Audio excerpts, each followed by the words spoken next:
Praise the Lord hallelujah. पुन्हा एकदा प्रियजनांनो, येशूदाय सागर चॅनलमध्ये सर्वांचं स्वागत आहे. प्लीज येशूदाय सागर चॅनल सर्वांनी लाईक आणि सबस्क्राईब करा, की जेणेकरून जास्तीत जास्त लोकांना हा व्हिडिओ शेअर करण्यात येईल, जास्तीत जास्त देवाचा गौरव केला जाईल.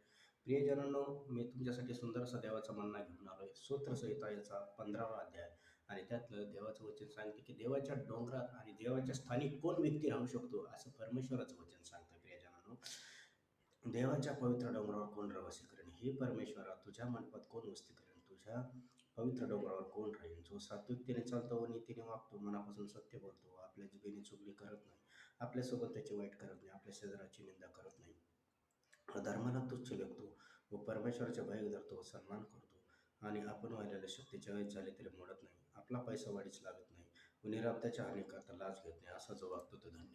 म्हणून परमेश्वरासमोर कसं वागलं पाहिजे प्रियजनांनो?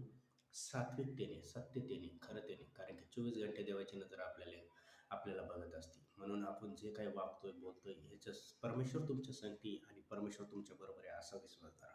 आपल्या जिभेने चुगली देखील करू नका, सोबत त्याचे वाईट करू नका. कारण की आज आपण वाईट करतो तर उद्या आपलं देखील होणार आहे. हे देवाचं नियम आहे, सृष्टीचा नियम आहे. जसं दुसऱ्यासाठी खड्डं खणणार, आपण त्यात पडतो. म्हणून कोणाचं वाईट चितू नका. परमेश्वर तुमचं कोणी वाईट केलं असेल, देवाचं वचन सांगतं क्षमा करा, पण त्या व्यक्तीला परत ते जवळचं स्थान नका देऊ.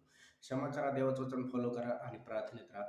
देव तुम्हाला त्या व्यक्तीच्या नजरेसमोर भरपूर उंच करणार, कारण की देव उंच करणार आहे. आणि परमेश्वराचे भय बाळगतो, तो सन्मान करतो, उंच स्थानी राहतो. आणि तो पैसावाढीच, म्हणजे कोणालाही व्याजाने पैसे देऊ नका, किंवा व्याजाने पैसे दिल्यानंतर परत त्यांना 10-10 वेळेस मागू नका.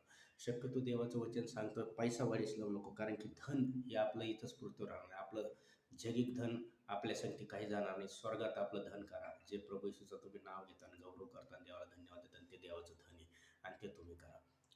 अशा वचनाद्वारे वाचा. सोबतच्याचे वाईट कधी करू नका, शेजाऱ्याची निंदा करू नका, चुगले करू नका. कारण की देवाच्या डोंगरात आणि देवाच्या पवित्र तोच वाहतो, जो देवाप्रमाणे सत्यतेने, न्यायाने, नीतीने वागतो. म्हणून हिजकिया राजाने देखील देवाला प्रार्थना केली. तो म्हणत होता, की मी सत्यतेने, न्यायाने वागतोय, प्रभू मला हे का? तर हिजकिया राजाचं परमेश्वराने आयुष्य वाढलं, 15 वर्ष त्याची वाढवली. देव आज तुमचं देखील आयुष्य वाढवणार, तुमची परिस्थिती बदलणार, कारण की तो देव युगाने लेखसारखा आहे. मी आता तुमच्यासाठी प्रार्थना करतो. डोळ्या का पवित्र देवा, ईश्वराच्या जेवढे ऑनलाईन लेकरं बघत आहे त्या प्रत्येकाला परिचय कर. ईश्वराला बसलेल्या प्रत्येक पटक्याच्या ओळाचा अर्घ त्यांच्या जीवनात मी रिसीव्ह करतो. येशूची मोकळीकता, शांती, आनंद त्यांच्या जीवनात स्वीकारतो. ज्याला हाताला काम नाही त्याला काम स्वीकारतो. बहिणीला लेकरं, तिला लेकराचा आशीर्वाद स्वीकारतो. जेवढे हॉस्पिटलवरून बघतात, हॉस्पिटलवरले बरे व्हा येशूच्याच नावात. संपूर्ण सैतानी बंधनातून ते मोकळे व्हा येशूच्याच नावात.